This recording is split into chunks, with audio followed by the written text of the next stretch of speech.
Welcome to the Middle Ages, where laws were crazier than a knight jousting with a breadstick. The craziest part is that some are still enforceable. We've selected laws from medieval times, plus a few other examples that sound medieval. I'm Mike with List 25, and these are 25 Middle Ages laws that we still follow and break today. 25. Heavy petting. If you're lucky enough to be on the British royal property, best not to bring your pet. And if you do, don't let it do the dirty with one of the king's animals. At least, not without permission. It isn't clear how this howling mad Middle Ages law got started. The law sounds amusing, but it really isn't. Up until 1969 and the abolition of the death penalty, you could actually be killed for breaking the rules. Thanks, Fido. 24. China's ancient rules. Boring paperwork has been around longer than you think. They had it in ancient China, and it came with a system called the imperial examination. This dates back to the Sui dynasty of 581 to 618 CE. It's a written exam to see if you qualify for the civil service. The crazy thing is that the imperial examination still plays a part in the People's Republic.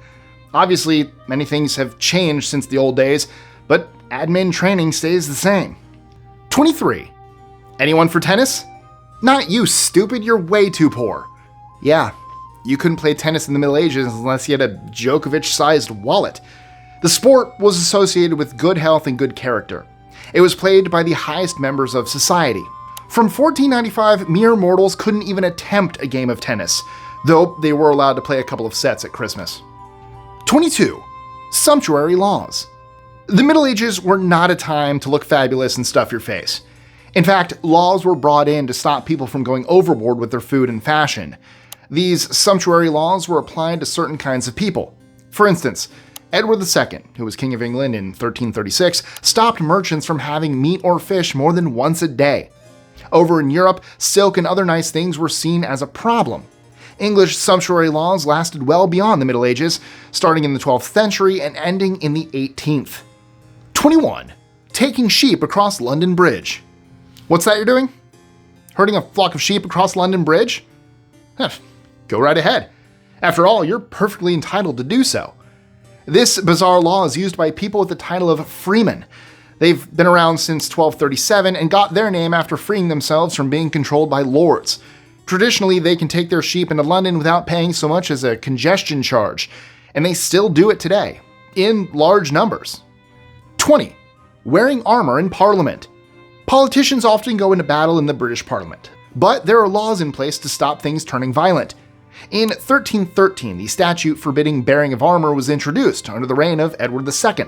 This also applies to weapons, and it's no surprise to hear that the statute is still used in the 21st century. The only conflict you'll hear over there is a war of words. 19. The King's Blubber. When you see a whale washed up on the shore in Great Britain, don't blubber about it. I should probably be locked up for that joke. Another wrong thing would be to try to keep the whale for myself. Why? Because under a statute from 1322 called the Prerogativa Regis, it should be offered to the king. And the same goes for sturgeons. There's money in them there fish. 18. Clubbing in Denmark. Surprise is a major element in warfare, and things don't get more surprising than an invading army marching across a frozen sea to conquer your territory. That's what happened in the late 1650s when Sweden took Denmark by crossing the Øresund Strait. This power move during the Dano-Swedish War led to the creation of a new law. Even now, someone in Denmark can whack an invading Swede with a club if they try to march across the icy Øresund again. 17. Trial by combat. The idea of trial by combat isn't as outdated as you think.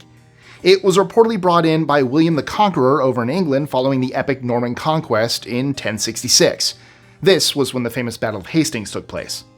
Using violence to settle your differences rather than legal action is actually still a thing in America, apparently. It was never officially abolished, though you're likely to get in a lot of trouble if you give it a try. 16. Old obesity laws. Images of feasting and throwing up, then feasting again are part of Middle Ages history. You might think people back then weren't interested in dieting, but no. King Edward III, who ruled from 1327 to 1377, wasn't really a fan of full bellies. So he decided his soldiers needed a crash course in slimming down. They were allowed 2 courses per meal, but nothing more. As for all the starving peasants, well, they continued to starve. 15. Squeaking and slandering. This next law is a thing of the past, but we still follow the basic idea today. Slanderers of the Norman era in England were punished both financially and personally. If paying money to the person you insulted wasn't embarrassing enough, you had to stand in a public place while talking in a squeaky voice. Why a squeaky voice? Well, you'd be pinching your nose. Sorry, why a squeaky voice? Well, you'd be pinching your nose at the same time.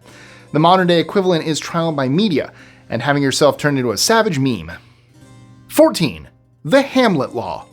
Putting someone in medieval stocks and pelting them with rotten vegetables, or worse, is another image we think of when someone says Middle Ages.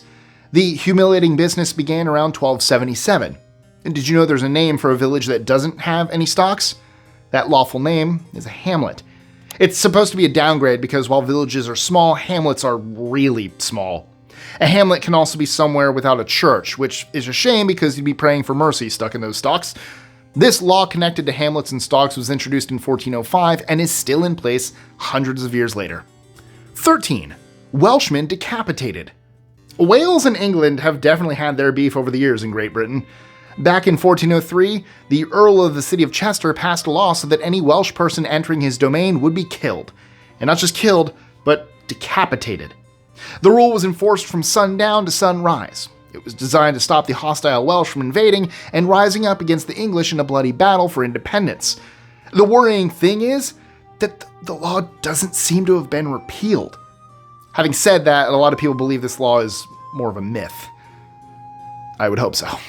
But you know what else should be a law? Liking, sharing, commenting, and subscribing? I mean, it really helps the channel. Oh, and don't forget to check out our socials in the description. 12. Daylight robbery. From 1696 all the way up to 1851, people in England were taxed depending on daylight. At least, that's how taxpayers saw it. That sounds weird, right?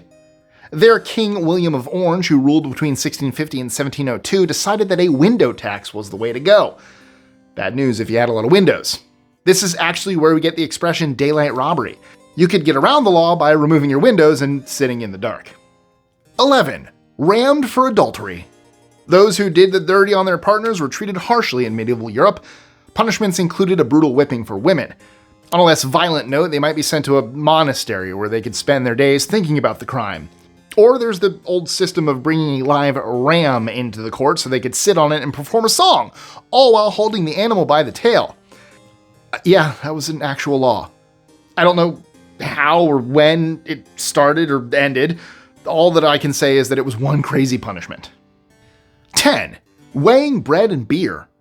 Baking and brewing were so cutthroat back in the Middle Ages that a law was brought in to control it. The assize of bread and ale set new standards for bread and beer. How did it work?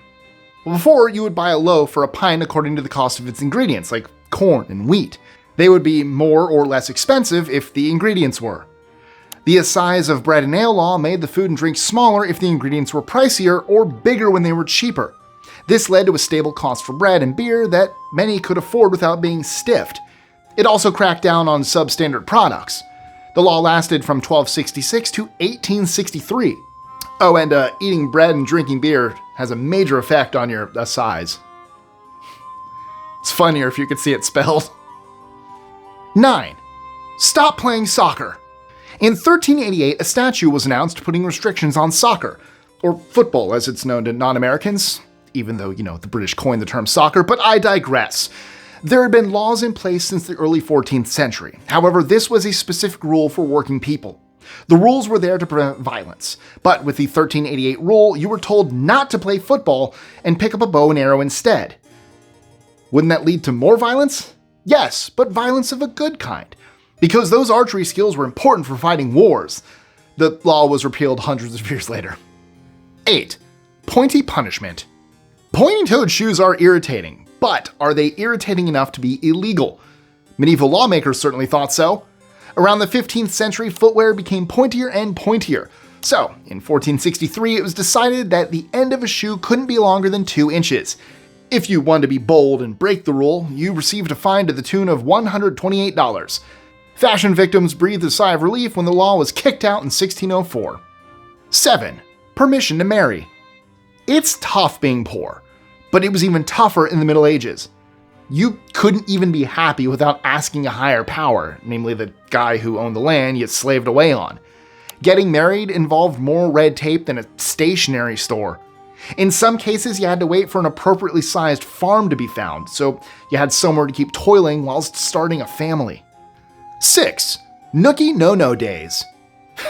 Nothing was safe from the authorities of the Middle Ages, not even getting it on. As a general rule, you couldn't do the deed on Thursday, Friday, and especially not on Sunday, the Lord's Day. Your libido had to work around various dates on the religious calendar, such as Lent and the build-up to Christmas. You also had to be married and stay in missionary to keep it approved. Eye contact was a big deal back then. 5. Watch your tongue. The Middle Ages were a God-fearing time. Catholics dished out vicious punishments. Burning scientists and other heretics alive was just one of these. Yes, denying religious truths and opening your mouth about it caused a big problem. One that could be solved by tearing out the tongue of the offender. Hot pliers were used to pull it out, meaning so-called blasphemers stayed silent forever. Ouch. It'll surprise you to hear that common law blasphemy was only abolished in Scotland in 2024, though the tongue thing stopped happening long before that. 4. Christmas is cancelled. They didn't call them Puritans for nothing. These pioneers / invaders of the 17th century outlawed festive fun in the Massachusetts Bay Colony. They started it in 1630. Following the beheading of King Charles I in England, the population was expected to punish themselves severely. This included a ban on Christmas, which was seen as a pagan holiday. The Grinchy law was finally abolished in 1856. 3. Body slam. Around the 13th century, a dead body spelled trouble for the village where it was found. Obviously, a corpse means a crime had been committed, but so what's the trouble anyway? But things weren't as simple as that. If you found a body in the Middle Ages, you had a responsibility to report it to the court. Should authorities find out that you ignored the body, they would punish both you and the community you lived in. 2. Wrong place, wrong time. Incredibly, you could be accused of murder in the Middle Ages for no reason whatsoever. If a riot broke out and someone in that riot got killed, a murderer would need to be found. And you better pray that you're not in the area when it happens, because if the killer isn't obvious, then you could be rounded up as part of a group of 7. This unlucky 7 would then face a series of tests to prove their guilt. These trials might have included cruentation. Basically, that's checking if the body bleeds when you stand near it. If that happens, then you're guilty, my friend. Wild stuff, but thankfully a trial by jury arrived in 1215. 1. You didn't wash the sheep. Some punishments from the Middle Ages were downright insane, and this one definitely falls into that category. Look, you can easily imagine a lord being unimpressed if his lackeys failed to give their fluffy sheep a bath. You can even see them getting upset or saying some sort of swear. What I can't get my head around is that in one case, an entire community was punished because the sheep weren't properly cleaned. This doesn't appear to be a law. However, in those days, the landowner's rules were a law in and of themselves. The sheep were kept spotless after that day, I'm sure. So, what's a crazy law from your area from a long time ago that is still in effect today? Let me know in the comments below. And if you want more, we have a whole bunch of stuff on crazy laws from around the world. I mean, check out this video. The link's right here. Stay out of trouble, and I'll see you soon for another list.